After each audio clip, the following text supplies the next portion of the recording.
All right, guys, here we go. Episode 9. Episode 9. We have the top dog in the house, Drew Donaldson, and his credentials just go through the roof, guys. This guy is an absolute wizard of blood work, wizard at mechanics with the human body. He just knows what he's doing. Thank you for coming on the show, man. We're really excited to have you. Dude, I'm excited to be here. We've been talking about this for a while, obviously. Yeah.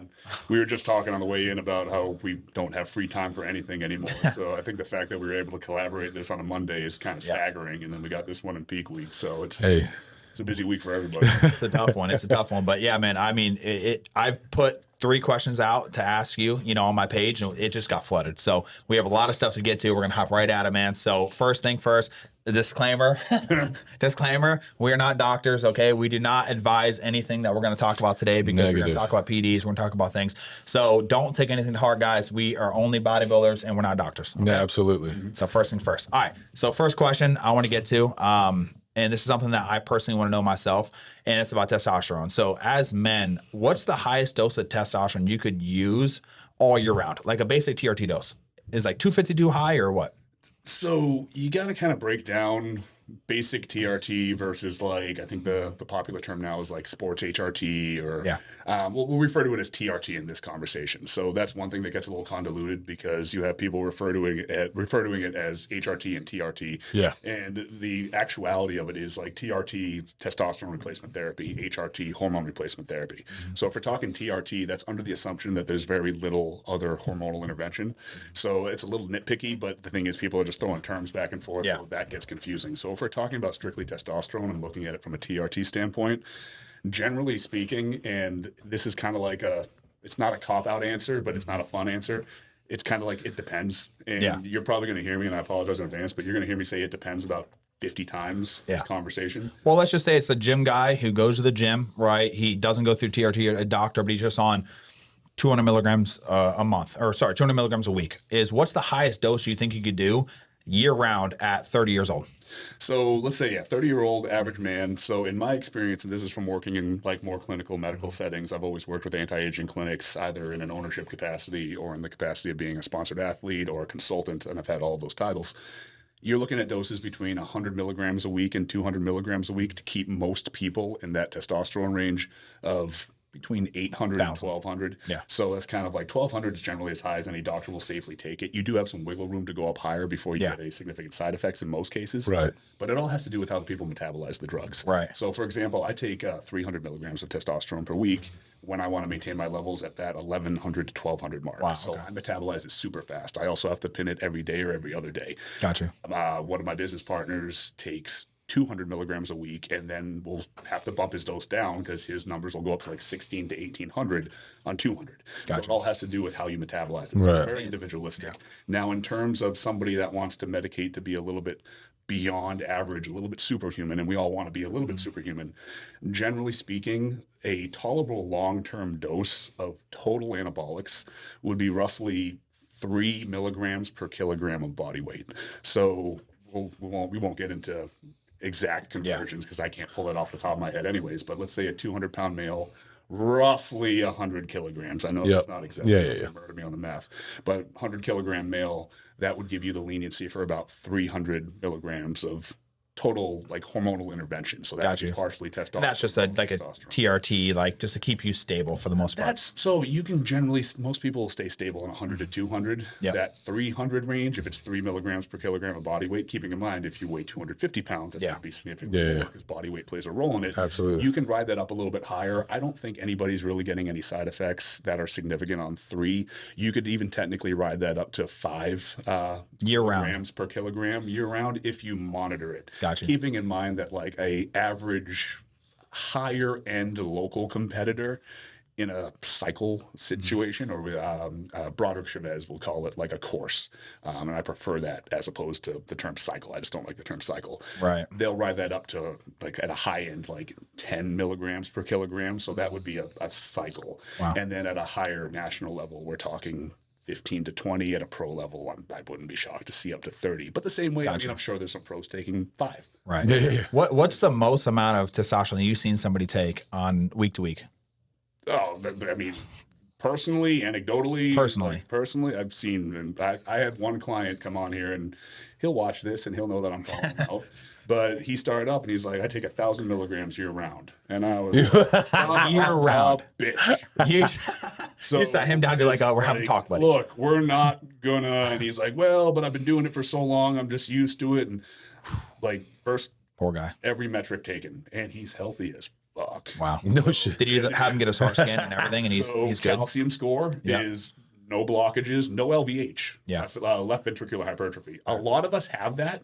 I don't. I found out last year I didn't, which is kind of weird. He actually texted me. He's like, Matt, you got to go do this. And I've yet to do it because I'm pretty much done competing, but I need to do it no matter what. You want to learn these Yeah. things. So the scans, and we can get into the scans because that's a whole other topic, but this guy got his scans, regular blood work and everything. I mean, obviously his numbers were skyrocketed in some areas. Right. We had to pull him down. I pulled him down based on viscosity. His red blood cells were way too high. Right.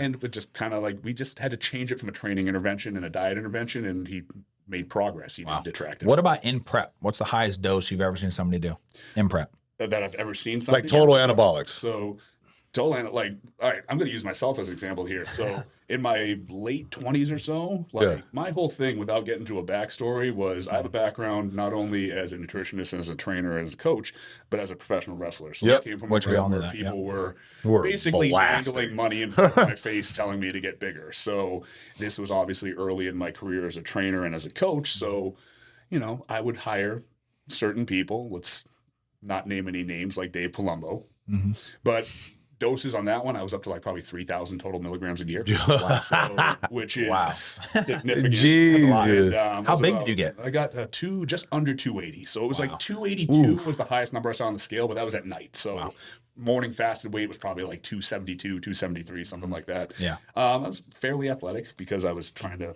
stay in shape for wrestling and whatnot. And I was actually fairly healthy because I'm neurotic. My three superpowers are I think I'm dumb, I'm neurotic, and I'm fueled by spite. Yeah. Meaning that I always think I'm going to die, and I always think everybody around me is going to die, so I try and solve that problem no matter what. Yeah. I have imposter syndrome, so I surround myself with really intelligent people, so I constantly think I'm the dumbest one in the room.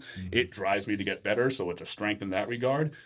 It also wasn't good for my self-confidence for a long time, so I had to get over that one and realize, okay, cool, I actually know my shit, but it makes me strive to keep getting better. And I say I'm fueled by spite because I like to prove everybody wrong. So I want to be known one day as one of the best people at all this stuff. Never the best at one specific thing, because you have to dedicate your life to that. If I wanted to be the biomechanics guy or the drug guy or the nutrition guy, I would reasonably have to dedicate my whole life to that. But I want to be one of the most well-rounded people. So that's what drove me in that direction. So coming from that world of pro wrestling, I pushed some higher doses, and I always monitored everything, and that's why I got out of this with all my scans and all my blood work confirming that I'm good to go so far, and I don't do that anymore. Yeah. But that's the highest I ever pushed it, and I know people that have pushed it to beyond that, twice that. So I would say I've seen average men's physique regional competitors pushing in excess of 2 grams of gear fairly regularly. That's so fucking crazy, Well, bro. I mean, honestly, we know somebody in town that's almost at that. You know what I'm saying? So it's possible. You know, people they go crazy and they don't need to. So is that something you learned over your career? Like a little goes a long way, or do you still believe that at some point you got to bump those doses up? Well, the thing is, it's all going to be subjective to the actual situation. So the biggest thing is, do drugs work? Yes. Drugs work. Do more drugs work better? Yes, they do. There's no pipe dream where I can be like, no, there's a magic number that you get up to this and then everything just stops getting better, so you might as well just stop at 1,200 milligrams. The reality of it is if you take 13, 14, 15, 2,000, 3,000, 4,000, you're going to get bigger and you're going to get leaner. But there's a bell curve here where at a certain point, the side effects begin to stack up. And they go from minor to inconvenient to very bad to fatal. Yeah. So at the end of the day, we need to wrap all this up with the overall general guideline and goal of don't fucking die. Yeah. So that's kind of like the blanket statement. So now we have responsible use here and we have death here. So it becomes, how do I stay as far to this side as possible while trying to obtain my goal? And that comes down to what the actual goal is.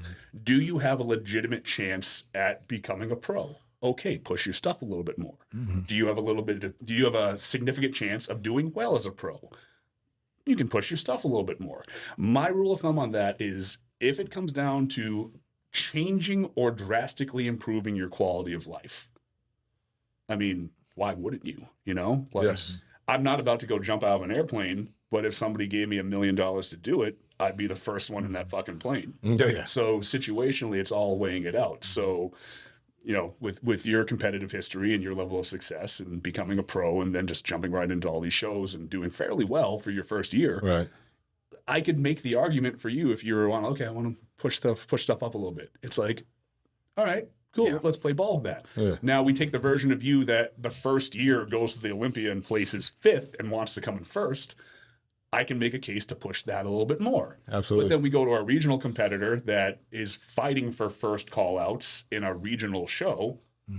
Yeah, why are we doing all that? No. Okay, 'cause- There's no point. If you can't win a regional show, and this is the part, like, here's your soundbite, here's your clip, because this will piss everybody off. Let's get it. I will also say that I can't do this. Yeah. If you cannot win a regional show on minimal gear, you have no place trying to drive doses up to try to make it to nationals. Yep. Because if it takes you this much, like, again, safety to death. If you're this far away from death to get your plastic trophy and qualify for nationals, the fuck you're going to have to do to go to the pro Olympia. or the Olympia. You know what I mean? So it's all, you got to be realistic. It's a stepping stool, man. And it's the same thing. Like, I mean, to be honest with you, and I think, you know, we don't really talk about this, but since this is our drug day, you know what I'm saying? When Dustin came on, you know, I pretty much gave him the one-shot protocol, still all very low, in my I opinion. was We've still talked about very it. minimal. Yeah. Still very low, but there was different compounds that he's just never used. And I said, okay, well, looking at your frame, looking at what you've done in the past, we got to take it up. You know, I can see you turning pro this year, and that's exactly what we did. Now, if I got somebody who I know doesn't have the muscle mass, I'm not going to put him on X, X, X, X, and X, right? Just because I'm just not, because he's just not ready. I put him on maybe some tests. That's just, you know, whatever. Maybe some winch-stroll, tighten him up, whatever. But people are like, oh, why? What about Tren? Like, no, we're not taking Tren. You right now. don't Like, need you don't Tren, need Tren. You have no buddy. muscle. You have no muscle. You know what I'm saying? Now, if it's somebody who has the muscle and has the density, has the maturity, has the discipline to stay on plan, he looks like he's got enough muscle. Will I entertain that? Of course. But I think you hit the nail on the head there, man. It's all about the time and place. I'm so glad you said that too, specifically with Tren. And I'm sure there's plenty of Tren questions. That Oh, I got some Tren questions. Oh yeah. But situationally, what you just said, which was awesome, was you're not going to put somebody on Tren unless they have enough muscle. Yeah. Whereas if you go out into the jungle of the fitness industry right now, I want to get bigger. Give me some Tren. Give me some Give Tren. me some of that Tren heft. Yeah. Give me some of that Tren enanthate. Give me some of that parable. And rule of thumb, if anybody says they have parable and they're full of shit, they stopped making that in France in like 1992. So You heard it here. there's no fucking such thing as parable anymore. It's a fucking pipe dream, unless it's been just safe for 30 years. So, and if you had it, why the fuck wouldn't you have used it 30 years ago? But I digress. So Tren was primarily made for and used for cattle, and we all know that. And the reason was, it was because it was a fairly inexpensive drug in comparison to massive amounts of feed for the cattle. So the thought process was, I can feed these cows way less by giving them this drug, and they stay massive. So I can save on feed. Yeah. And thereby, I'm making more money. My profit margin gets bigger. So it's created to be able to sustain muscle mass on a hypocaloric diet. Yeah. So essentially, that's why it's essentially a prep drug only. Can you get gigantic using it?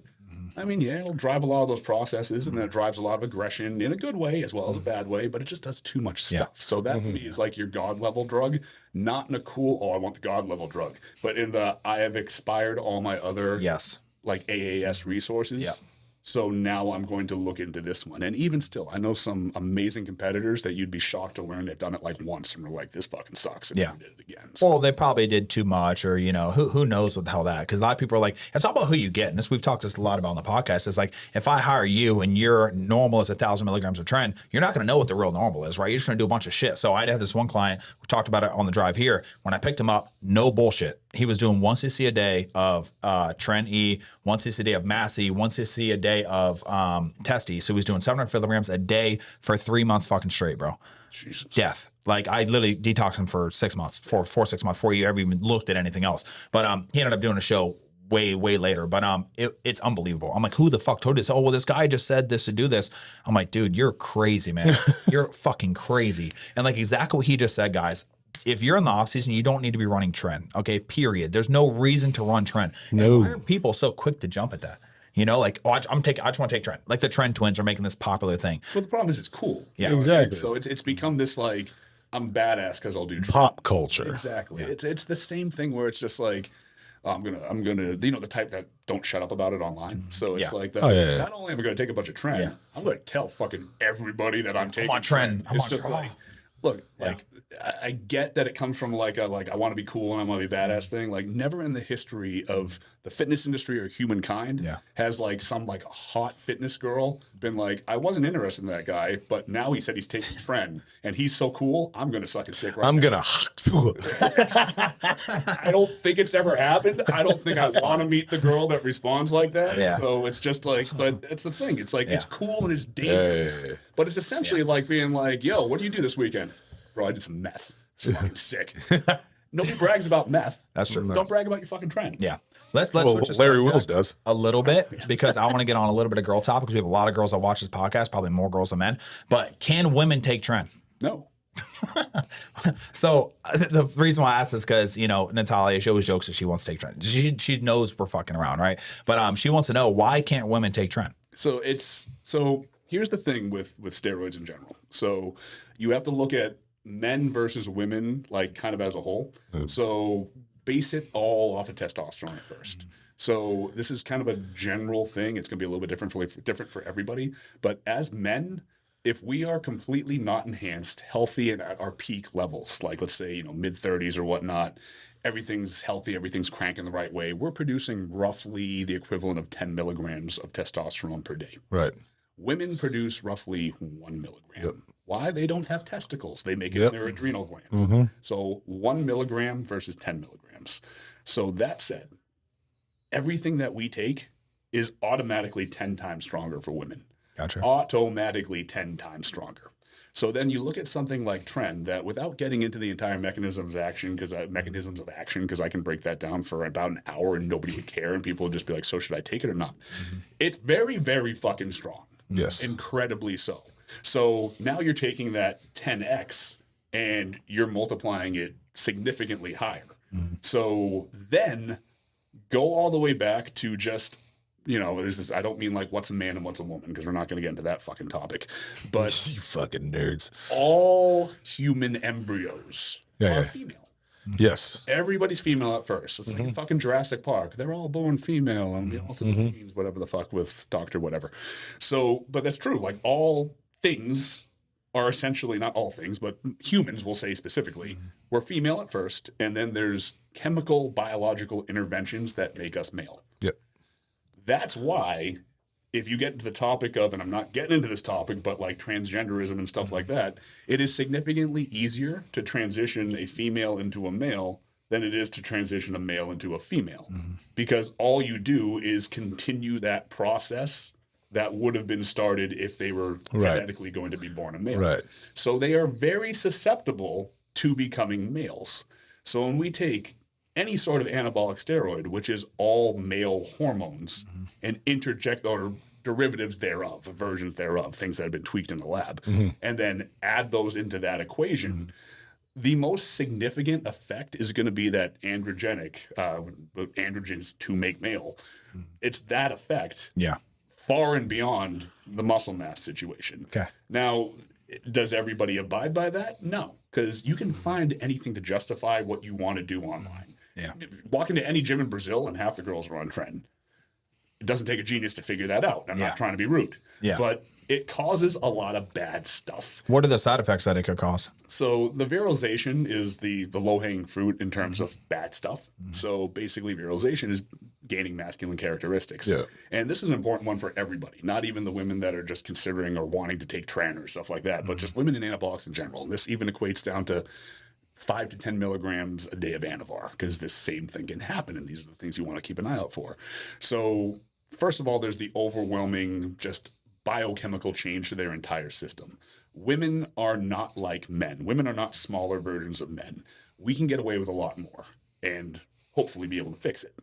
With a female, it's like dropping a brick into a still sitting pond, and those ripples are all those effects on their hormones that just go nuts. And damage can be done that can either take years to repair or can't be repaired at all from a baseline hormonal level. And that leads to everything from, you know, metabolic resistance, which technically isn't a thing, but like weight loss resistance. That's not a clinical term, but it's something that we're starting to learn more and more about as a potential situation. And then on top of that, it can downregulate things like thyroid hormone, which is an entire other cascading chain of events. mood imbalances and fluctuations. But then the virilization thing, going back to that, essentially, once the voice starts getting scratchier and deeper, it doesn't go back. Nope. Once things downstairs start growing, those don't shrink. Those stay or continue to grow. And those are two, and then hair loss. Yeah. Hair loss. Very little return on that. Very Yeah. little in the ways to reverse that once it starts happening. Yeah. So that's kind of like the low hanging fruit. That's like the visual stuff, and then under the hood, Is all the other there's so stuff. much more going. Oh, yeah. on. So I'm gonna ask one more question, and when Dustin A's got a bunch of questions for you. So what is, and this I've gotten this multiple times, what's the safest drug that a woman could take You want one with drug? no side effects? One drug or anything. You can go into some peptides too if you want. So first and foremost, all drugs have side effects. Yes. There is no drug that has a side effect. The least side effects. They want the least amount, Drew. They don't want a little acne, fine. They don't want, they don't want their down there to grow. Downstairs grow, They don't want strong the voice to be facial deep. features. They don't want facial. They deep don't want voice. facial hair. But Situationally, and a lot of people are going to be disappointed to hear this. It's not AAS. It's not steroids. So steroids and women do not go hand in hand. Do we use them on occasion? Yes, but it needs to be not few and far between in terms of the client, because especially in a competitive atmosphere, most competitive clients, particularly at higher levels, are going to have to use things. yes. But again, short term.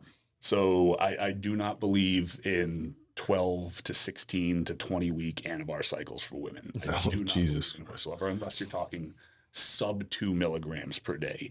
And that's such weird, like, what the fuck talk to most people that you can't even get 2 milligram anavars from like a underground lab or a drug dealer or Yeah. anything like that. You have to get those like compounded at a compounding like pharmacy. 25 or maybe Or- 10s, like the lowest. They don't even make 10s anymore. And I should say, hard. you used to have to get that compound at a compounding pharmacy because now it's a scheduled drug. Now you Yeah. can't even get legit Yeah. antibiotics. So then why does, when you go into a TRT clinic, why is the first thing they put people on is Anavar? So that's generally not from my experience. No, because most of the time, I mean, people come by, they're getting Anavar prescribed left and right. It's because if you ask for it, generally you can qualify for it. Now, not anymore because it can't be compounded anymore. So Yeah. that's essentially gone away. Yeah, did the FDA ban it? So yes. Yeah. So situationally, in 9 out of 10 cases, women are going to get low dose testosterone. Low dose testosterone. Like we're talking like single digit milligrams. Yeah. So in situations of hormone replacement, that with some pregnenolone, DHEA, progesterone, those are what are used to manage those things in the clinical setting. So Anavar is kind of like Botox. So nobody's going to go in there and the doctor's going to be like, you need some fucking Botox. They're going to go like, hey, I want this effect. Can I have Botox? Okay, we can do it to you without killing you. And then it's there. It's like, it's Botox. It's a breast enhancement. It's Right. cosmetic. It's not necessarily necessary. It might work better than some other things for some people in different settings, but it's again at a very low dose Yeah. when they were doing it. Now going back to the topic about what can women just take and not have to worry about stuff. Number one go-to is growth hormone. Yeah, Growth that's what hormone, I growth told hormone, him growth on the way here. I said, you're a big fan of that. like growth hormone, even 1 unit a day of growth hormone can be incredibly beneficial for women in terms of like gaining muscle and making significant changes. 2, 3, sometimes 4 units a day. Game changer. Yeah, I think a lot of people with growth is because they don't want everything to grow, right? Yeah. If they have cancer, it's going to grow fast. Now, is that something you're worried about? Like, So it's something that I remain cognizant about, but there's really no substantiated cases of that ever in history. And growth hormone's been around for a while now.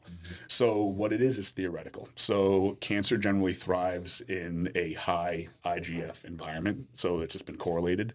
Obviously, growth hormone will bring your IGF Right. up pretty substantially. Absolutely. It's good growth or you're taking a lot of it. So the argument is made that it can set the table for cancer to have a more efficacious environment in which to grow and thrive. So that said, here's how I approach it. And again, this is as somebody that's generally fairly neurotic about his health. I take growth hormone roughly 6 to 8 months out of the year, usually closer to 6, just because I look at it as, all right, it's been around fairly commonly since the 80s. We have about 40 years of growth hormone. We know that it's not going to cause anything horrible and definitively so, at least. So that said, I'm almost 40 years old. I could probably make a good case to stay on it year round and be totally fine. And I know lots of people that I respect very highly, even in medical backgrounds, that do that. My whole thing is, first of all, I have an addictive personality and I try and keep tabs on that. And my little black book of contacts over the last 20 years has grown fairly substantially. So it's like I can get anything I want at any time that I want. Yeah. I just have stuff lying around. Hypothetically speaking, nobody raid my house, FDA or. But situationally, it's like I have unlimited access to any type of growth hormone Yeah. I want. So if I don't put those rules and parameters in place, I'll just be like, yeah, 6 IUs a day forever. That's fine. Yeah. And then there's that small part of me that's like, maybe it does create an environment for those things to be able to happen a little bit better. Exactly. Now, is that a big detriment to me and my use or anything like that? Does that really deter me? Not particularly. I'm blessed in the fact that I have zero family history of really anything on either side. Gotcha. So it's like everybody lives to 80s or 90s and no cancer on either side. So- There's really very little heart disease. Yeah. So I have that in my favor. I don't have the genetics to be shredded year round without trying hard. I don't have the genetics to be gigantic year round without trying hard, but I have decent longevity genetics. So that's why I think for me, it's okay for that eight-ish month phase. For clients, I'll generally advise, let's roll about 6 months with it. And then just, get your general blood work. Just make sure, now you can't always pull cancer in a blood work, but let's make sure your white blood cells aren't through the roof. Your hematology is looking good and everything like that. Keep an eye on the blood sugar because the way that growth works is it's glycogen sparing and it turns your body into using body fat as more of a fuel source. That's why your blood sugar goes up on it because generally speaking, your blood sugar is kind of like first line of defense. And we can get into energy sources and everything like that later if a question kind of mandates we go that way.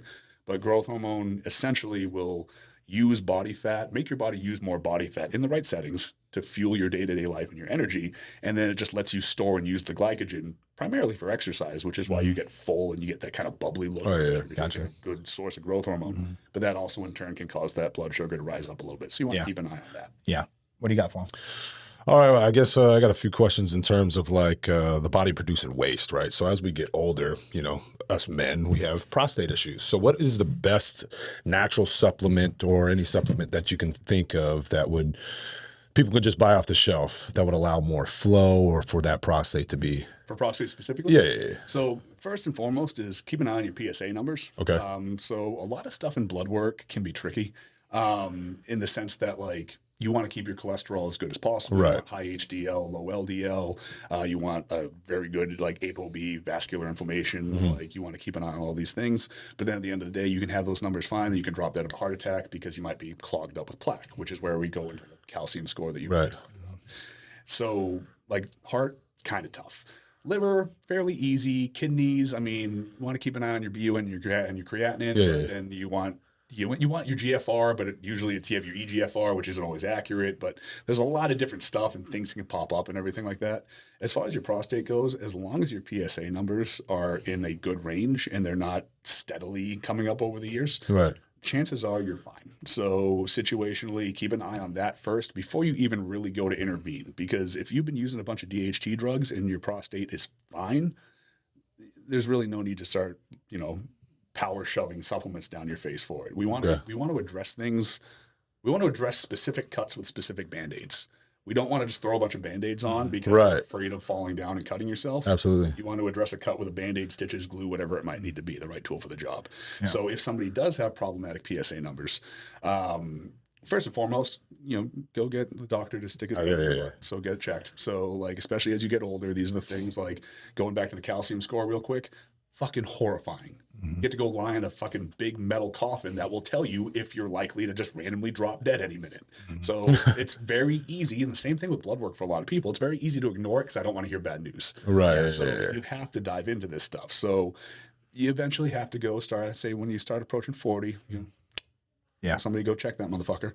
But also check your PSA numbers, keep an eye on it, because if it's totally fine, chances are you're going to be fine also. So if your numbers are creeping up and you do want to intervene a little bit, this is a boring answer because everybody kind of knows it, but saw palmetto is great.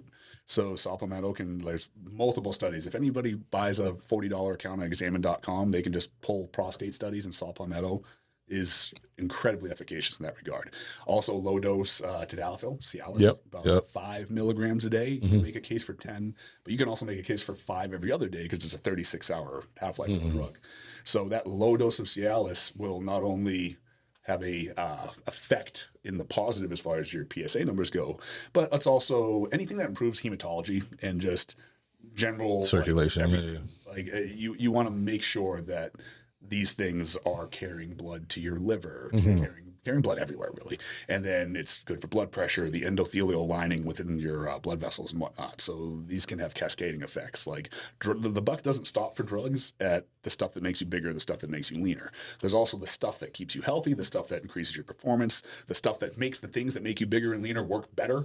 And that could be stuff as simple as like regulating your breathing. Like nasal breathing can, believe it or not, make your drugs work better. So there's an actual, if you practice nasal breathing, your drugs can take a greater effect. It's called parasympathetic beta oxidation, being able to actually metabolize drugs. And well, parasympathetic beta oxidation is the breakdown of body fat in a low heart rate state. But once you master that, your body will generally get more efficient at breaking down and utilizing drugs also. Gotcha. So pretty much if you're on cycle, just breathe through your nose and it'll work a lot better. If you're a human being, you should breathe through your nose and everything will work. Yeah, don't be a mouth breather. So it's one of those things. And it's tough too, especially as you get bigger, because it's like you're...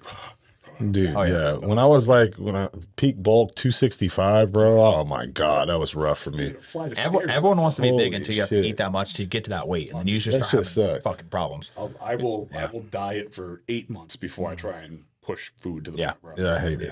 But yeah, prostate, I'd say tadalafil and Saw palmetto. All right. So the biggest thing that I see people making a mistake on is like, I'm not a fan of these like 7-day juice cleanse and then like all these different kind of like remedies when you don't fucking need them. Like if you don't need to detox your body, guys, stop doing this shit on Instagram that just looks fucking cool for like 7 days. Now I'm going to get your thought process on that, obviously, because like people have no digestion issues, start doing this kind of shit. And then all of a sudden they have digestion issues for years because they're fucking with their body.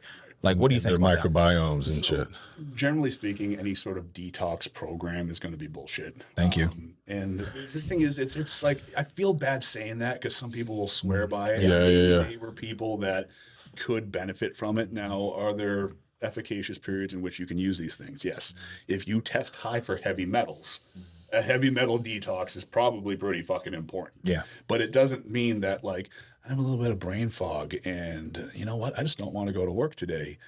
I think I have heavy metals. I'm going to run that. No, like you're tired and your job sucks. Like fucking, it doesn't necessarily mean that you're being poisoned with copper or whatever the fuck. Yeah. So situationally, there's going to be times for these things. But in terms of like detoxes and stuff like that, like here's an idea. Do your best to not let toxins build in the meantime and just have healthy habits. Yeah. Do stuff like regular sauna use. Make sure that you're not injecting gear that you got from a guy that got it from a guy that got it from a guy that made it in his bathtub. Exactly. Watch what your carrier oils are. So try and lean towards gear that's, you know, your grapeseed oils and stuff like that is fine. But if you have access to it, lean into stuff with like MCT oil and everything, because it's just going to be cleaner.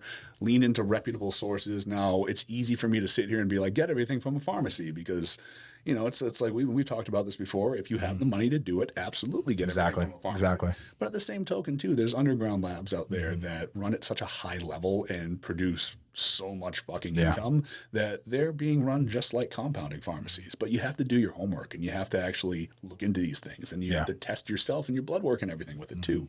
So as far as like detoxes and stuff in general go, and then we'll dive into digestion a little bit. Yes, please. So digestion generally isn't a detox situation. It's actually a very specific situation, or it's a very all-encompassing situation. And I know I just said it's either this one thing or this completely opposite thing. And that kind of covers all things. Well, that's kind of was the next thing I want to say is like a lot of times when you have digestion problems, people throw in 400 milligram of magnesium 7 times a day, and they'll throw in, 10 grams of psyllium husk 7 times a day. Now your system's way fucked. Now you're backed up and there ain't nothing you can do. So what's the step-by-step stuff? You just have like some bloat. A lot of girls have bloating problems, right? Like maybe it's dairy, maybe it's, so what do you recommend for them to do? So this is such a vast topic. It's vast. I'm going to do my break it down. really condense it. So situationally, you have 2 things that you can ethically deal with directly as a coach, that, or maybe one all-encompassing thing. And other than that, it's outside of our scope of practice, and we need to refer to a GI doctor, specialist for it. Yeah. And the thing that is technically within our scope of practice, if we bring ourselves to that level of education, the buck basically stops at like IBS. So IBS is kind of a blanket diagnosis. IBS is diagnosed when you've had all the testing for everything else, and thereby we can't figure out a specific. So they go IBS, and you just have IBS. And then they'll differentiate it a little bit more. You either have IBS-C, which is primarily constipation, IBS-D, which is primarily diarrhea, or you have a more encompassing IBS, which just means it's different stuff at different times. So again, it's an I don't know situation, and it can be caused by mental triggers and stress. It can be caused by issues with the diversity of the microbiome. There's a lot of stuff that you can get into with that to try to correct it if you know which one it is. Now, So you recommend just going to the GI doctor. If you could try some things, but then at some point you're gonna be like, hey, you just got to go to see a doctor about well, this. you need to look at the situation. So a little bit of bloating or diarrhea or constipation, you can address these things with some trial and error and see how it goes. And then eventually, if you can't figure it out, refer out from there. Yep. Or in a lot of cases, if it is a problem that's fairly bad and regular and chronic, they're going to come to you and say, I'm diagnosed with IBS. At which point, you know, the doctor's probably not doing much for them. So if you are qualified, then you can kind of intervene with that. What you want to rule out is stuff like, even like colitis is a little bit easier to deal with. It's inflammation. And then things like, you know, Crohn's disease, and everything like that too. You do not want to, as a prep coach or a lifestyle coach or a nutritionist or a personal trainer, you do not want to diagnose or try to mitigate diseases, because A, that's the fastest fucking way to get sued. B, it's incredibly unethical. And C, you are charging money for something that you are not qualified to do. Now, I've studied all of these things and I have several certifications in gut health. I know good ways to manage them, but I don't. I know this, so when somebody comes to me and says, I'm diagnosed with Crohn's and I take this and I do this, then I know how to feed them appropriately. And if there is some supplemental intervention in terms of fiber and stuff, we go through there. Now, let's go back to what you were saying. We have a male or female client that just presents with like, I'm constantly constipated, I haven't shit in 3 days. Stomach pains, like gas pains, or every time I go to the bathroom, it's like somebody just fucking stuck 2 sprinklers in the toilet and just let them fucking go at it. So these are things you can address several different ways. Now, if you want to really dive into it, you can outsource GI mapping and stool samples and whatnot through a lot of third-party companies, but then you have to know how to interpret the data.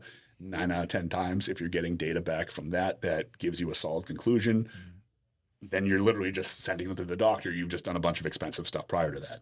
So not a bad way to go if they don't want to go to the doctor. It's a good way to be like, no, you need to go to the doctor.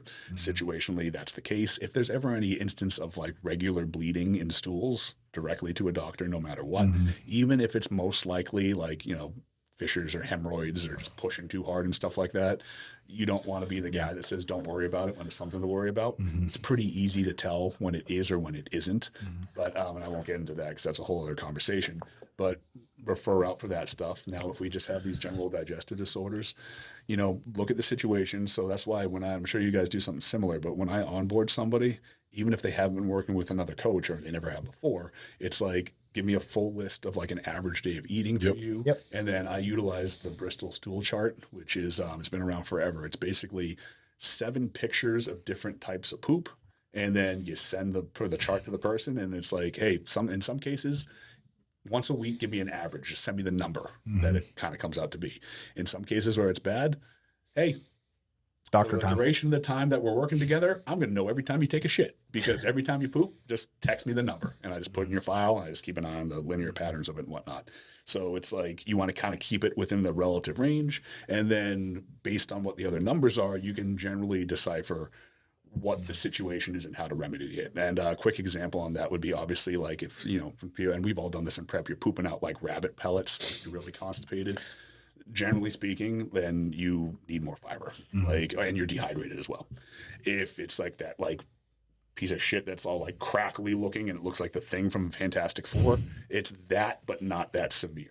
If it's loose stools going all the way to diarrhea, then generally speaking, you have some sort of like dysfunction in your microbiome that needs to be addressed that way, or you've eaten some sort of food that's triggered a flushing of water into the colon, which is thus then emptied itself.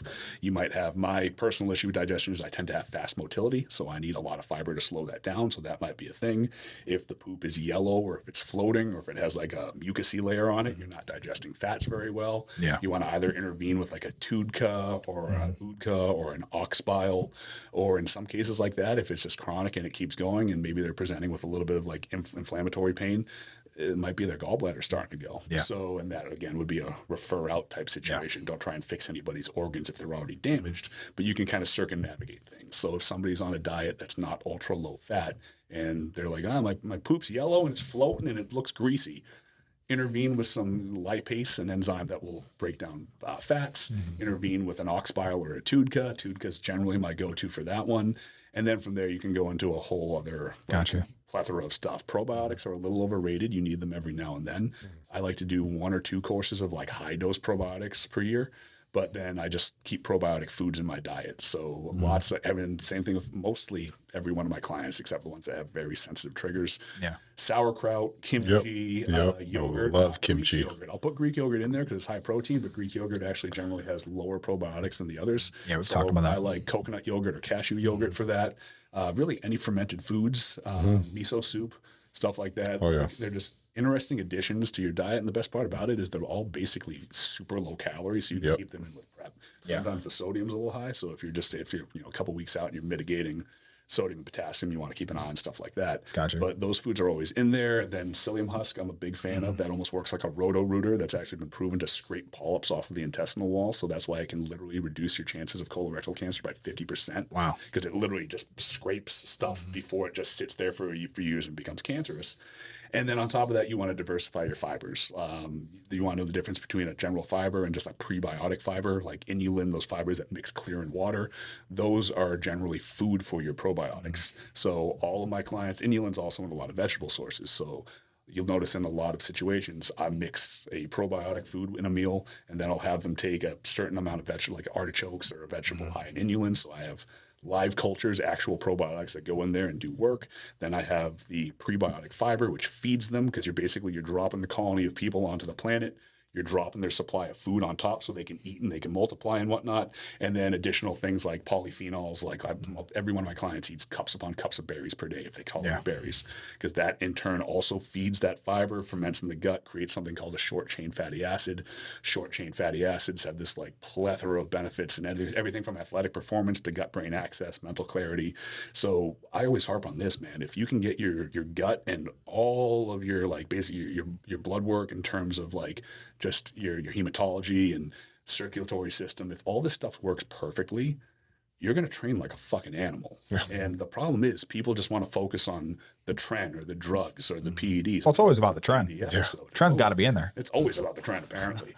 But you take somebody and you load them up in PEDs, and then you take somebody and you perfect the inner workings of their system. The inner workings of the system being perfect guy is going to train like a fucking savage. If he's got it in him. Yeah. He's going to outwork the drug guy. That's the thing. Drug guy might have a little bit more aggression, might be stronger. Yeah. But this guy's going to go harder, faster, longer. Right. And then you take this guy, you take this guy, and you mix them together. You got the fucking ultimate athlete there. Yeah, I think a lot of people it's all trial and error, guys. Coaches, when you get an athlete or a competitor, even a lifestyle client, it's pretty much like you said. Unless you go to a doctor and you get exactly what it is, it's almost like you have to work with the client for a long period of time to really figure out what's exactly going on with them. You know, like I got this girl right now, she really bad bloating. You know, I had her do get a bunch of tests done. Coming to find out she was allergic to avocado. So we pulled avocado out of her plan. Bro, immediately better. And I made her go get that shit done. I'm like, because I did so many things, right? Okay, we try that magnesium, try psyllium husk, try different things, try resting, try not eating this food, cut out this food, cut out that food, cut out that food. Eventually, you just got to go to the doctor and figure it out. So coaches can only go so far on that, you know, but the thing is that the client has to understand. I try and set expectations very early on. One of them for women, in a lot of cases, right on the initial onboarding call, I'm going to go over with what you're eating right now. I know you're coming to me saying you want to lose weight. There's a pretty good chance that I'm going to spend 2 or 3 months with you, bringing your food up, and you might gain 2, 3, 4, 5 pounds. Exactly. Situation being is, from what I see right here on this intake form, it looks like you're eating about 1,200 calories a day. You want to lose 50 pounds. Good luck. Where do I pull those calories from? Exactly. You'll be eating ice and lettuce by the end of this. Yeah. So exactly. You got to reset your metabolism. So if you want to work with me, I will get you where you want to go. I promise you that. Because, you know, after a while, the simplicities of macro utilization and calories out, it's so easy. We just know all the other stuff for when it pops up and we need to do it. We need to know it not to do dumb stuff. But we look at 1,200 calories. I'm like, all right, I got to do my best to get you up as high as possible for your calorie intake with as minimal weight gain as possible. And I'll mitigate your training a little bit and make sure that maybe it's a little bit more glycolytic. It burns more carbohydrates so we can increase your carbs up. That way, you know, you're coming to me at 155, you want to be 120. Maybe I have to bring you to 165 just to bring you back down. so I can get you down to 120, eating twice the food that you're eating right now. Yeah, I think people also be surprised too, because when I usually get clients like that are like, oh, I'm only eating 1,200 calories, they're probably doing it in 1 or 2 meals. The second I separate that meal plan and now you're eating 1,800, 2,200 calories, they drop weight immediately. Like every goddamn time I get a client, dude, that's like, oh, I only eat twice a day, but I'm eating 1,200 calories or whatever. I put them on 2,500 calories, bro, and they're dropping weight every single week. But we don't have like the most time in the world. And I want to get on a big topic, and we might have to get some boxing gloves for this one. So it's waist trimmers, right? This is what everyone wants to know, because me and Dustin here are on the opposite table as you, and we're very passionate. So I'm gonna let Dustin go first. Waist trimmers, man, do you like them or do you not like them? I mean, well, in my experience, I feel like it's helped me. So, am I against them? No, I can understand in certain terms that if in fact somebody is wearing it all freaking day and they're eating with it on, how it can compact your organs and stuff like that and keep food from, moving around and maybe affect the digestive system, but that's just utilizing it stupidly. And so, I mean, whenever I wear mine, I always press against it. I tighten up my core, I control my core. And so I feel like I do it correctly, or in terms of going the right side of things, but I don't necessarily have an issue with the waist trimmer. So, and then I'm going to go. So to make it quick, okay? Because I got some. Here's my thing. All right. So I don't like them, but I'm never going to say that it's stupid to use them, because you can make a point for literally anything as long as it's not dangerous. Right. If somebody tells me that I got to watch 20 minutes of porn in my car before I lift because it just makes me super aggressive in the gym, I'm gonna be like, that's fucking weird, and you're possibly a sex offender, but whatever, feel for it. Like, if you feel like you lift better if you watch a 20-minute Brazzers video before chest day, you do you, bro. I might not preach it, but I'm not really. Is that what you do? So is that what every day? I never stop. It's a He's got it in his headphones when he's working out. I'm playing in the truck right now, so yeah. So it's warm when I get back. So he really supports a Hawk Tuah girl. Then he's got the shirt coming. She's an American treasure. Waist trainers, though. So if you feel as though that constant reminder is helping you control your midsection, I think that's an incredibly valid point. So to me, that's the same thing as if I'm training a client and they just can't squeeze their bicep. So I'll just shove my thumb into that motherfucker, and then they can squeeze the shit out of it because it's creating like an incredible amount of proprioception. Right. Yeah, I'll do that all fucking day. So as far as the waist trainer having you control your midsection, making you aware of keeping everything tight, 100%. In terms of if somebody's using it for a little bit of like lower lumbar support, they want to just, they feel a little bit beaten up, a little bit sore, they don't want to wear a big belt or anything like that, I support that as well. In terms of the place where I'll attack it, the place where I'll just rip it up. Let's hear it. Yeah. It's the whole point, and there have been several high-level Olympians that have preached the efficacy of these based on this reason. And I'm about to tear that apart. I'm nowhere close to an Olympian, never will be. But this is how I look at it. So what they'll preach in a lot of situations is obviously a small waist is the goal. You don't want to blow out your midsection. You never want to hypertrophy your midsection. Mm-hmm. We want as little stimulus on that area as possible so it just does not grow. And I have a good friend, Chris Nimzik. He's a very high-level wellness coach on the pro level that swears by them, and I've known him for 15 years. We got into a fucking yelling match about it once. And it's just, and I respect the hell out of him, and he's smart as fuck, and he's super successful. So that's the degree of accepting that I am with them while simultaneously thinking they're dumb as fuck. So think about that, taking pressure off of your midsection. So you got neoprene fabric and you got some Velcro. So it's tight, but it's like, it's not doing a whole lot. So let's put it this way. Is it offsetting your core and helping you not have to resist lateral flexion if you're doing a bicep curl with a 20-pound dumbbell?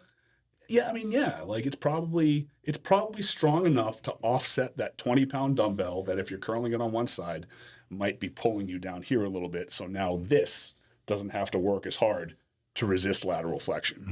That makes perfect sense to me. It's making it not work as hard in that case. My problem with that is, how many people do you know that have done bicep curls and blown out their obliques because they're like, oh man, these 20-pound curls, like I'm really burning here to try and not fall over. Yeah. Then let's go to the other extreme of that would be like heavy RDLs, heavy squats, like all these things that any movement where you could foreseeably need an actual weightlifting belt for, those are generally so fucking heavy, or at least they should be to be effective to begin with, that the neoprene belt ain't doing fuck all for that. No, Like, absolutely that's not. like- No. A neoprene belt's not going to offset even a 135-pound RDL. Yeah. So in my opinion, they will offset the involvement of the core on things that are not stimulating the core enough for any movements. Yeah. And it won't offset it on the things that could. Now, going back to control, having it there and just that reminder to keep everything tight, awesome. My small issue, diaphragmatic breathing is incredibly beneficial in your training, and losing a little bit of that might not be worth gaining a little bit of extra awareness and control. And I use the word might because situationally you might be fine without it. You might have never practiced diaphragmatic breathing or expanding your rib cage on movements, and you've been tremendously successful. So who am I to be like, you would have won that first show if you could breathe better through your diaphragm. So that's exactly what, I'm so passionate about waist trimmers, and that's why I wanted to talk about this, to hear your side. I'm gonna tell you my side a little bit. So I am such a fan of waist trimmers. I've always been a fan. All my clients wear waist trimmers. And the biggest reason for me, at the small case, it does bring your waist in. You're using it for that reason, right? To somewhat get your waist in. For the most part, if you're an athlete and you're going up on stage, you don't understand how many people I see breathing through their stomach. And if you're wearing that all the time when you're on the cardio machine, you're in the gym, you're working out, and this is staying tight because of the waist trimming, you're forced to breathe through your chest. When you're on stage, you're forced to breathe through your chest. So for me personally, it's worked so well because I'll see girls up on stage and they're breathing through their stomach. All my girls, I don't give a shit what fuck. Go back, look at the pictures, man. I've never had one client come out there with a blown out midsection ever in my entire career. So it's got to be doing something, you know what I'm saying? Like, and that's my kind of take on it. And I think, corsets and everything go back forever, since like the Chinese era, right? They used to wear fucking corsets and make their waist like this big. Like there's skeletons of like their fucking chest caved in. So I do think that it has to do something. Now I will touch on that. So first of all, what you said about controlling and teaching the breathing, 100% agreed. So that is, last thing, hold on. Drew's blessing on weight training. Last thing. So exactly what you said about getting heavy, right? I feel like a lot of powerlifters, I don't think the belt's going to do that much as far as, when you go really heavy, but I do think it does help keep your stomach tight. So that way your stuff isn't just going to blow out. I know Sid Gillen, I know is pretty huge on that. She'll always wear a waist trimmer, one of the smallest fucking waists ever. And she specifically does it because when she does heavy squats, heavy deadlifts, she does it to keep her core tight. Right? She wants to keep that core tight no matter what. But again, like I want to keep hearing your side on things because it's fascinating to hear, because you're one of the only coaches I've ever seen that says that it doesn't work. So keep going. So I'll touch on the point about keeping the core tight. Yep. So if you need a waist trainer to keep your core tight and engaged during your lifts, you're doing yourself a disservice. Yeah. Because not having that ability to brace is robbing you of training capacity. Yep. Yeah. So it's almost like keeping training wheels on your bicycle in that regard. So that I will straight up, and she's one of the best of all time, but I will straight up say that is incorrect, and I will die on that hill. But going back to what you said, control and learning to breathe, not through your stomach. If it's a constant reminder of that, absolutely. So my 2 points on waist trainers are, they will not prevent hypertrophy of your midsection. It's not enough for the heavy stuff, and it's not going to, the light stuff isn't going to do it anyways.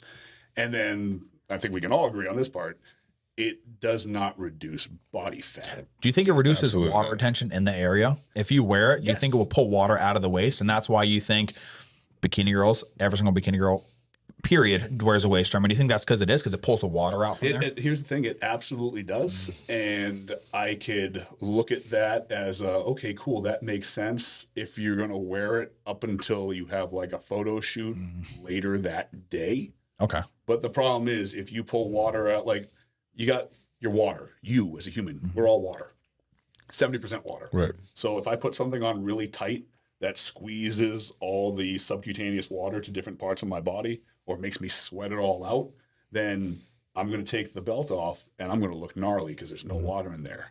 And then what happens? the water goes yeah. back there. Because it's not like you don't pull the water out and it doesn't stay there. So situationally, Yeah. it's incredibly temporary. That's why, I mean, you would never, and I know you've never had a client wear a waist trainer up until 3 minutes before stage. No. Because you know it's not a reliable way to do that. And for me, man, how I have my clients wear their waist trimmers is only when they're doing cardio and when they work out. I hate seeing people wearing this shit all day long. You should never wear a waist trimmer all day long. If you do, it's only in the gym and only during cardio, right? And I don't believe, okay, let's just say we took a 300-pound man, right? Fat as hell, eats McDonald's all day, doesn't want to diet. He can wear a waist trimmer all he wants. He ain't losing nothing on his waist, guys. So I don't think that the waist trimmer, just you put it on and it magically doesn't make you have a smaller waist, right? I personally don't. So those corsets that you were talking about, so that's where a lot of the misconception comes, where people think they have to wear them all the time. There's a huge difference between a corset and a waist trainer. Yeah. So a corset has like metal inside, like framing that specifically compacts things. Do those make your waist smaller? Absolutely. Because they're literally over time compressing your rib cage Bring it all day into more of an inward angle, which will then actually adjust your organs slightly. Yeah. So are they going to kill you? Probably not. But essentially that's the same thing as like if you have to make weight. So you're like, I'm just going to cut this guy's leg off. That's like, it's like 40 pounds right there. He'll definitely make middle weights now. He'll fucking dominate. Like, it's the same idea as that. So a waist trainer is not a corset. Corsets, I'll straight up say, fucking dumb as shit. Like it's you're kicking the shit out of yourself. I 100% agree. I do not believe in corsets. I will go and I will take Drew's side. Do not be doing that. You know, these people are crazy. They're going way too crazy with it. And as much as I will continue to crap on waist trainers, but I will crap on them for the reasons that people think that they're preventing a blown out midsection in terms of actually gaining a bunch of muscle on your obliques, getting big blocky abs, because they're not going to do that. Yeah. And I will continue to dump on the fact that they will do nothing for body fat. We can all agree on that. Absolutely not. But as a teaching tool, you heard it here first. I think that's the camera I'm supposed to talk to. Yep. That I think that's worth it. Yeah. And maybe if they were $7,000, I wouldn't be rolling them out to all my clients. But for something that's 20 to 40 bucks that helps them with their presentation on stage, absolutely. See, we got the green light, guys. I told you I win this argument. All right. For that, I told you guys. All right, listen, we're gonna run through some questions. I want you to be quick. 10 second answers. Okay, Dustin, hit him with it. All right. Let's see.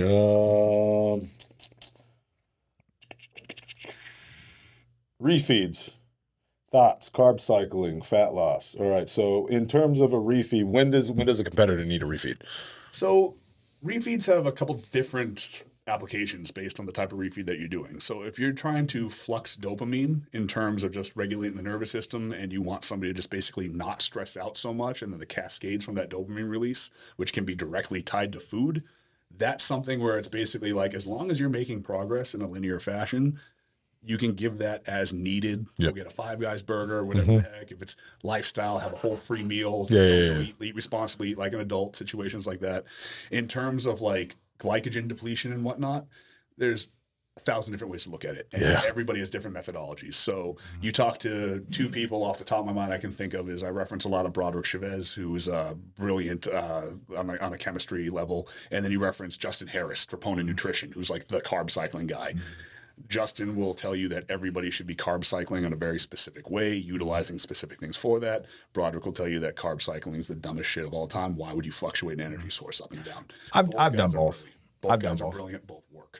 So the way that I like to do it is because I think the question was more about prep. So in a prep situation or an extreme weight loss situation, I will have target weight loss goals for that person. And then as they hit that target low weight, I'll refeed them with a certain percentage of carbohydrates based on how far out we are. If we've got plenty of time, that might be have a free meal. Just make it carb heavy. I don't care what it is. Close to the show, I'm going to bring your carbs up 2.5 times what they are. I'm going to increase your fluid a little bit. Go have some fun with that one. But that comes into play when we hit a target weight. And that the idea being is I'm probably going to adjust your calories afterwards, and that's kind of like your cascade there. So without breaking down the full macros, let's say I have somebody eating 250 grams of carbohydrates. We hit a target low body weight percentage or a target low body weight on the scale. Then it might be like, take a look. Okay, yep, you're definitely flattening out a little bit. Let's have 2 days at 600 grams of carbohydrates, and then I'm going to pull you down to 400, then to 200, then we're going to pull you down to 100. Then you're going to be at 100 for a few days. And then refeed the you. next target weight, refeed you again, maybe more, maybe less, depending how the last one went. Yep. So that's why it's all about just pictures, notes, and just here's what they did, here's what they data. look like, here's how they Yeah. respond. I only ever put in refeeds, man, when you're fucking peeled. Yeah. Peeled. You got to be fucking diced, you know, or lose fucking 7 pounds overnight or something. There should be a reason to implement them. Exactly. Next question. Okay. Is there something safe for males who take that are looking to boost their, for a boost with low risk? So probably not test, maybe like a test boosters. Do you believe in those? Yes or no? No, I don't believe in test boosters. I don't either. There's no plant, there's no Fedosia or fucking It's a marketing scheme. bug things, bug hormones, or whatever the fuck they are. Like, it doesn't happen. So you have to realize, like, going back to the funny porn analogy, if you watch porn, or like if your girl's coming on to you a little bit and whatnot, your testosterone's going up. So listen, after this, we're making an OnlyFans for you, man. Okay, we're making that money. But it's you know only what I'm going to be fans. It's like literal pictures of fans. It's just fans. Okay, gotcha. So it's OnlyFans. I wanted Gotcha. to do that for years. I'm going to do it one day. That's funny. But like, testosterone fluctuates. It goes up and down, up and down. So it's just like, oh, I took this, like, this fucking, what's the popular one now? What, she legit or fucking Like, whatever the fuck Alex Jones is selling. Like, oh, my testosterone went up by 200 points. It's like, well, yes, so does, like, so that happens when an attractive girl walks by. Like, shit's, your body like, really it's not going to do anything. It's not enough in a consistent level to do anything. So something to intervene with to give you a boost if you don't want to run a huge cycle of something. I'm going to go 10 out of 10 times injectable L-carnitine. Injectable L-carnitine in different settings. It boosts the efficiency of androgen receptors into your own natural testosterone, helps with recovery, helps with cell volumization, it's glycogen sparing. It tilts just like growth hormone does. It tilts the needle to using body fat as a fuel. And when the needle is pointed that way, all of your glycogen generally gets stored in your muscle. You get a fuller look, higher performance in the gym, higher performance, greater output means greater results from your workouts. And then body fat being the bigger percentage of what's used for fuel, you get leaner faster. So and that is a peptide, guys. You can get through peptide websites. There's a lot of them out there. So it's actually an amino acid. So amino acid. best one in my opinion is better through biology, but I'm not just trying to show the companies I work What about with. pure raws? You like those? I haven't heard of them. No, never heard of pure raws. No. So I do everything through better through biology. If I need something that's a Shout little out to more them. cost efficient, I go amino asylum. But better Amino through sounds biology is kind of like the to me it's like the high end version of all that type of stuff, because their stuff is the quality controls through the roof. Gotcha. But injectable L-carnitine, totally safe, incredibly effective. I have one guy right now. He's a week. He's doing St. Pete. We lost about 50 pounds in the first 8 weeks. He had a lot to lose. A lot of that was cleaning out his GI, but I wouldn't put him on any clenbuterol at any point in time, and no stims, because he's on a low dose prescription Adderall that he needs. So I was like, absolutely no, I'm not. Yeah, you can't stack. I just asked him this question the other day. Adderall and Clen, do not take them together. It's going to be a mess. I gave him 1,000 milligrams a day of L-carnitine, and it's probably my most impressive transformation ever. That's amazing. It's like I can't wait to hear it. Dustin, hit him. What exactly is the DDT method? So DDT method is cool. So DDT method is basically it came from the fact that I have very high goals for what I do. So I have full gear tattooed on my knuckles. That's not a steroid reference. That's when I get into something, I'm full bore, full gear. I'm 100% on it. So when I started DDT method, without getting into the whole backstory of it. So my background in biomechanics and nutrition coaching. For years, I ran MI40 gym for Ben Picolfi. Ben was one of my earliest mentors, and he changed my paradigm on a lot of stuff, introduced me to a lot of people that continue to change that paradigm. At MI40 is where I really cut my teeth and started to become the coach that I am today. While I was there, I didn't do any online training, because we were asked not to, because MI40 Nation, which I helped contribute to, was the online portal that was supposed to go into all the online training. So I was working with my clients doing nutrition for my one-on-ones, but wouldn't push into online. Gotcha. When I eventually left MI40, and Ben left, so I So it was one of those things where it was time for me to. And if you guys don't know who Ben is, real quick, Ben is an absolute monster. Like his quads, dude, his calves, bro. There's the epic picture with him, like I think bending over or something. His calves. Unbelievable guy. So he used to be the owner of MI40. So MI40 was his. Now it's his ex-wife Amanda, who's a sweetheart, great businesswoman. So it was no longer the setting for me to continue to thrive in. So, but I owe almost everything to Ben, really. But he was the first guy to be a high-level bodybuilder, like an Olympia-level bodybuilder, that brought a very intelligent approach. And he's basically he's responsible for the science-based movement, I suppose, which can be good or bad depending how you look at it. But situationally, over there, I got totally sidetracked. Where were we going with the original? We're going to your DDT method. So the quick version of that. 10 seconds. Full gear. I wanted to jump in to start my own company. The whole idea was to create a massive coaching company, eventually hire coaches underneath me, oversee everything, and then become a content brand of just education for everybody for free. I didn't want to be just Drew Donaldson because then I would have to have people riding as me that weren't me. And I find that to be unethical. So big picture, DDT method is just Drew Donaldson training method. It's my methodologies. I have coaches training underneath me that will be my coaches. When I do decide to branch off and stop coaching people myself, it's also a cool throwback because DDT is a professional wrestling term. I worked for the WWE. So it was one of those things where it's like it tied everything together. So Yes. If you don't know, guys, he was literally a pro wrestler at one point in his life. I actually worked So for WWE. that's where he Stone's Throw. started, I guess you could say. I had a cup of coffee in the big leagues. Yeah, so he was there. All right, next thing, man. I want to talk about insulin real quick and bulking. You know, men, when should they do it? Let's just talk about that. When should they do it? So how many? Insulin, I know you've heard me say this before. Insulin's like a shotgun.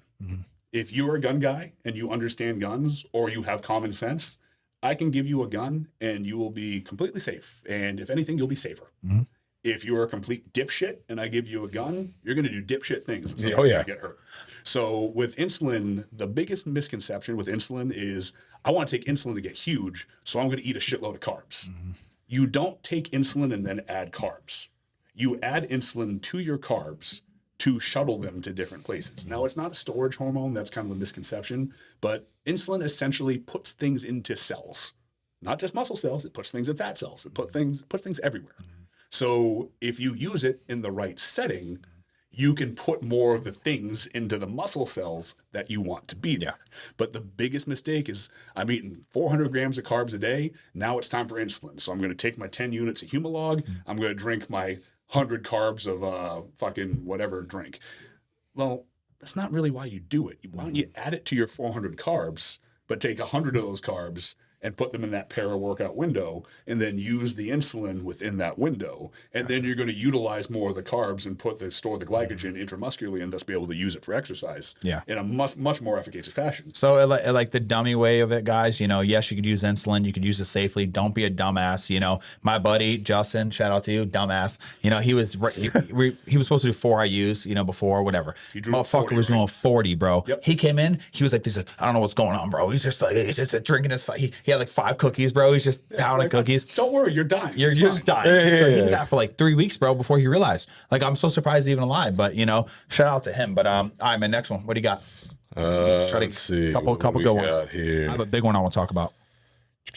All right. I mean, this is kind of a simple one that people might not really understand. But thoughts around protein intake. 1 gram per lean body mass is more overkill.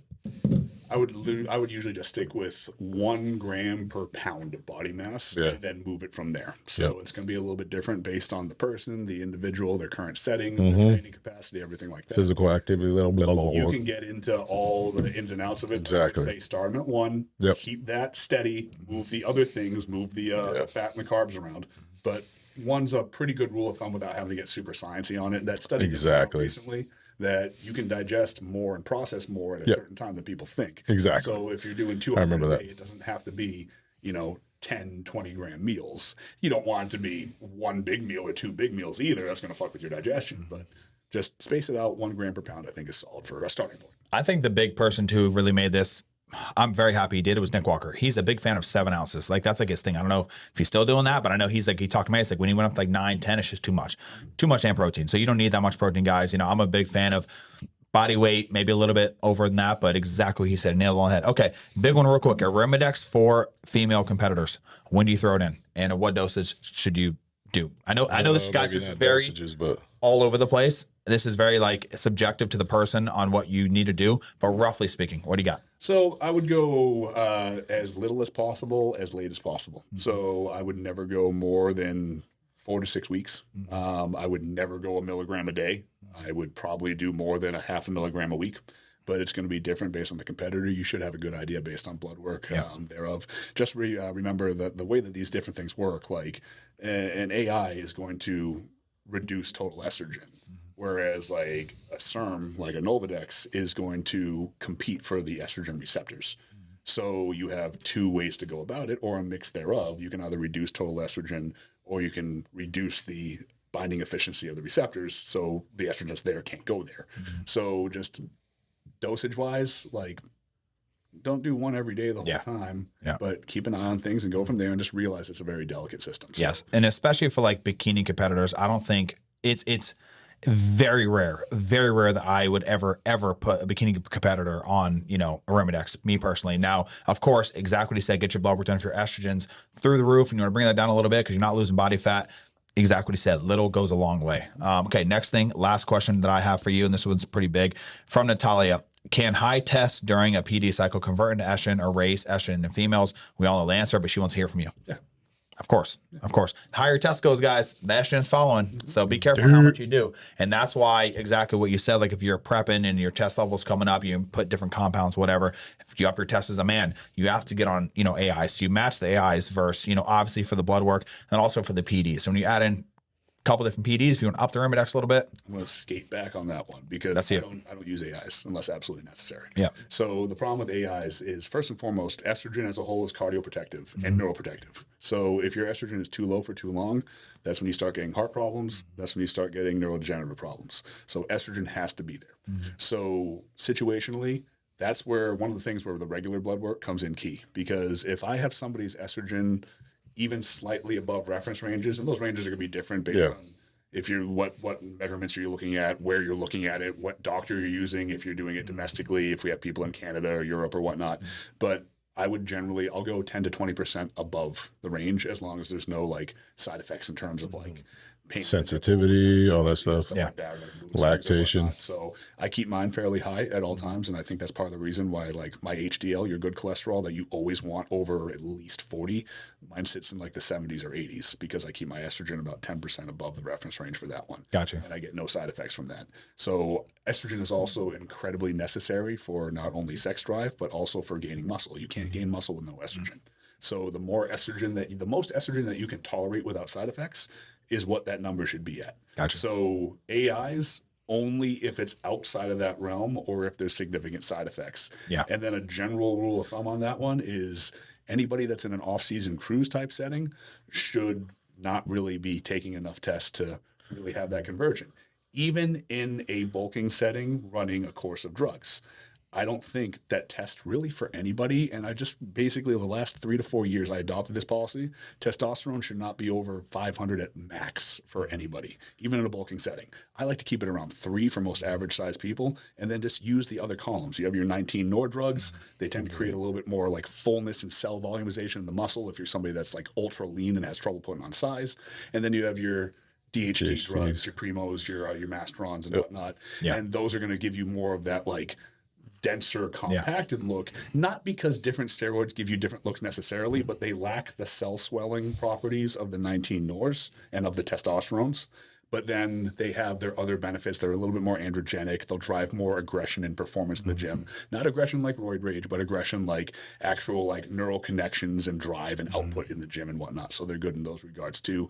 Better if you're a little bit softer. If by nature you or you're one of your clients tends to be a little bit softer, a little bit higher body fat, they just don't get that like really like hard look to them, then I would stay on that DHT side and not go on that 19 NOR side. But either way, you're middle column, your testosterone. So any ester of testosterone, D-ball, equipoise falls in this category too, but I don't think anybody should be taking equipoise. I hate EQ as well. Long distance, like Olympian. I think it's stupid for bodybuilders. Or like D-ball. What do you think about D-ball? Real quick. I think D-ball is testosterone in a pill form, so just take a little bit more test. It'll be a little bit better at cell swelling and volumization. Less on your kidneys. The only time that I'd really say use D-ball is if you're the really dry, ultra conditioned, naturally skinny guy, a couple days out from your show, D-ball or Anadrol. Gotcha. Swells you up a Gotcha. little bit.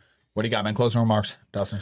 I ain't got much, man. We're running out of time here. You know what I mean? And so, yeah, this is episode 9. Do you have any closing remarks that you would like to tell to the fans we got out there? Dude, I'm happy to help anybody about any of this stuff. So I came up with my mantra a long time ago that my business will do well if I try to help as many people as humanly possible and just don't care about the money and just set it up so the money happens when the money happens. So that said, if anybody ever wants to reach out to me about stuff, the last thing I'm ever going to do is sales pitch anybody. If you have questions, particularly if it's about health. Yes. So if it's, and we've talked about this a ton, I don't care if you're not my client, if you're somebody else's client. If you're somebody else's client, tell your coach you want to reach out to me about something. Don't be a dick about it.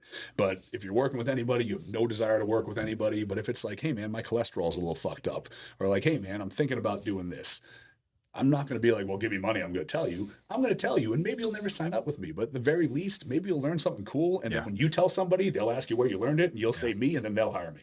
I don't give a shit. So I'll help out with that type of stuff. Do not, and this is kind of like general public thing, do not come to me and ask me if what your coach is doing is smart or not, because I'm going to find out if that's the reason you're asking, and I'm not going to fucking tell you, because that's poor ethics. Have the coach reach out to Mr. Drew here, because, I think at this bodybuilding game, I'm sure you got people above you that you highly respect, and you reach out. And there's some things, man, that I just don't know, to be honest with you. Like, sometimes I'll see blood work, and I will always have Drew's. He's always been really nice to me. He always reaches back out almost immediately, guys, to help me through that kind of stuff. I know a lot, but I don't care who you are. I know Heine Rambot's still learning shit. So episode 9, man, thank you so much for coming on, dude. It's been an absolute pleasure. We're definitely gonna have you back on. But everyone out there, make sure you subscribe, you like, Dustin. Hit the bell notification so you know when we're posting more of these vids. That's it. Let's go. Show that support, yo. Next time. Thank you. Fuck yeah, man.